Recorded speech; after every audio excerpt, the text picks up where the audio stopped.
खंडवा के medical college के बाजू में सर्व सुविधा युक्त द तिरुमालापुरम लेकर आए हैं बलराम गोरानी, जिनका कई अच्छी कॉलोनी का ट्रैक रिकॉर्ड है। लिमिटेड प्लॉट उपलब्ध है, दिए गए नंबर पर संपर्क करें। जो आपका जो डिमांड थी पकड़ो उसके सांसद ने और मंत्री ने समर्थन किया है कि मंत्री विजय शाह ने जो मांग की थी मदरसों में भी मांग होनी चाहिए। देखिए, सवाल मदरसों का नहीं है, सवाल शैक्षणिक संस्था का है, सवाल भारत के राष्ट्र का मान सम्मान तिरंगे का है, सवाल जनगण मन के माध्यम से भारत के राष्ट्रगान का है। ये हमारी क्रिश्चियन संस्थाएं यहाँ पढ़ा रही, जनगण मन करती, झंडा वंदन होता है। तो कोई भी शिक्षण संस्थाएं हो हिंदुस्तान के अंदर अगर तिरंगे का अपमान करेंगी और जनगण मन नहीं गाएंगी तो उनकी फिर बहुत कुछ चीजें बंद हो जाएंगी। लेकिन शिक्षा मंत्री जी ने कहा है कि वो अलग। मंत्री जी, आज योग दिवस पर क्या कुछ कहेंगे? सबसे पहले तो आप योग दिवस पर उसको पुनः प्रतिस्थापित करने में जो योगदान हमारे प्रधानमंत्री आदरणीय नरेंद्र मोदी जी का है, किसी से छुपा नहीं।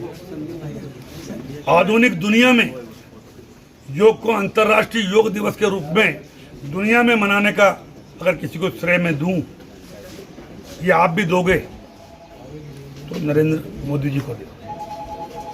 हम उनके प्रति कृतज्ञ हैं। भारत में योग को पुनर्स्थापित करने का श्रेय अगर हम किसी को दें तो आचार्य रामकृष्ण बालकृष्ण बाबा रामदेव 5000 वर्षों पूर्व से आज योग को लेकर के हिंदुस्तान में काम हो रहा है। धर्म, समाज, शरीर, मन, बुद्धि, अध्यात्म और संस्कृति और संस्कार, ये हिंदुस्तान की पहचान थी। क्यों थी? कि हमारे पास ऐसे महापुरुष थे, हमारे पास योग जैसा प्रबल चीजें थी, आयुर्वेद था, योगिक शक्तियां थी महर्षियों में, और जिसके बल पर चाहे आपने नाम सुना होगा पहले कि अभी तो जेट इंजन चलते हैं, लेकिन जब भगवान राम भी लेने गए थे तो उनके अपने यान थे, पुष्पक विमान थे। वो कोई मजाक नहीं है, पुष्पक विमान थे। आज जिस तेजी से हम बढ़ रहे हैं देश के लिए, समाज के लिए, योग के माध्यम से शारीरिक सुरक्षा, मन, बुद्धि, शरीर और संस्कृति और संस्कार। उन्हें नमन करता हूं प्रधानमंत्री जी को।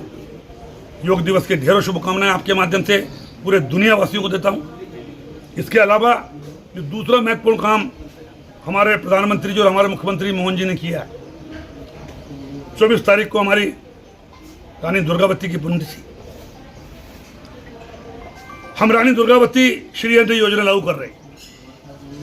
जो पहले गरीबों का अनाज कहलाता था, मोटा कोदा, कुटकी, ज्वार, बाजरा, जिसको लोग फेंक देते थे, गरीबों का खाना कहते थे, आज 100 रुपए किलो में नहीं मिल रहा है।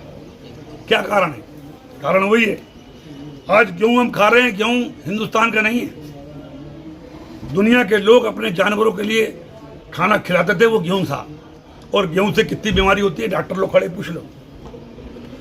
ब्लड प्रेशर से लेकर के, शुगर से लेकर के, तमाम पेट की बीमारियों का कोई कारण है तो वो है गेहूं, गेहूं का आटा। आज जो समझदार लोग हैं उन्होंने गेहूं खाना बंद कर दिया। ग्लूटीन बहुत ज़्यादा पाया जाता है, बीमारी की जड़ है, कैंसर होता है गेहूं से। आज श्री अन्न के लिए हमने योजना बनाई है, कोदा, कुटकी, बाजरा अगर आप लगाओ तो 1000 रुपये क्विंटल, 10 रुपये किलो एक्स्ट्रा आपको प्रोत्साहन देंगे। और सभी से मैंने आज निवेदन किया, जितने हमारे जनप्रतिनिधि हैं, गेहूँ खाना छोड़ें, मोटे अनाज को प्रोत्साहित दें, गरीब के मोटे अनाज को बढ़ाने की में हम लोग साथ दे रहे हैं। 1000 रुपये क्विंटल एक्स्ट्रा ले रहे हैं। और मैं स्वयं अपने खेत में आज से ही 7 एकड़ में मोटे अनाज की शुरुआत करने जा रहा हूँ। आज शाम को मैं खेत बराबर करने जा रहा हूँ। मैं समझता हूँ कि प्रधानमंत्री के सपनों को साकार गोबर और प्रकृति से हम वो करते हुए वापस गांव की ओर। आज आपको मैं बता दूं, ऐसा कौन सा फल है जो कभी खराब नहीं होता? बताओ, आप बता नहीं पाओ। कद्दू ऐसा फल है जो 1 साल तक बिना फ्रिज में रखे खराब नहीं होता, बशर्ते उसका एंटीरियर रखना पड़ता है। कितनी छोटी सी जानकारी, लेकिन आपको नहीं मालूम, मुझे मालूम है, मेरे आदिवासी भाइयों को मालूम है।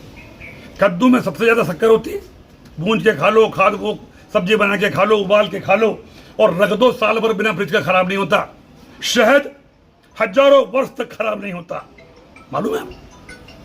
हजारों वर्ष तक खराब नहीं होता शहद। ऐसी बहुत सारी चीज़ें आदिवासियों की जानकारी में हैं, दवाइयाँ हैं, हल्दी है। हम लोग आगे बढ़ रहे हैं देश की तरक्की के लिए, समाज के लिए, वापस गौ माता की सेवा के लिए, वापस हम रासायनिक खादों से दूर जाते हुए गांव की ओर और मोटे अनाज को आगे बढ़ाते हुए और अध्यात्म और योग के माध्यम से फिर दुनिया में भारत की शक्ति का उदय होने वाला है। मोदी जी को सत सत नमन, योग की सबको ढेरों शुभकामनाएं, बहुत बहुत धन्यवाद। मंत्री जी, एक ये सवाल था कि वो आपके जनजातीय विभाग में आपने प्लान बनाया था, जो अधीक्षक की वो मूल पद टीचर पे जाएंगे, करेंगे बाबू, आप तो योग का मजा लो। खंडवा शहर की सबसे हाईटेक सिटी सिंगापुर सिटी, जिसमें आप पाएंगे हाईटेक सुविधा जैसे club house, banquet hall, indoor outdoor activity, swimming pool, open lawn सहित भव्य मंदिर। इतना ही नहीं, आपको मिलेगा कॉलोनी में सीसीटीवी सर्विलांस के साथ फुल अंडरग्राउंड फिटिंग। देर किस बात की, लिमिटेड प्लॉट उपलब्ध है, अभी संपर्क करें।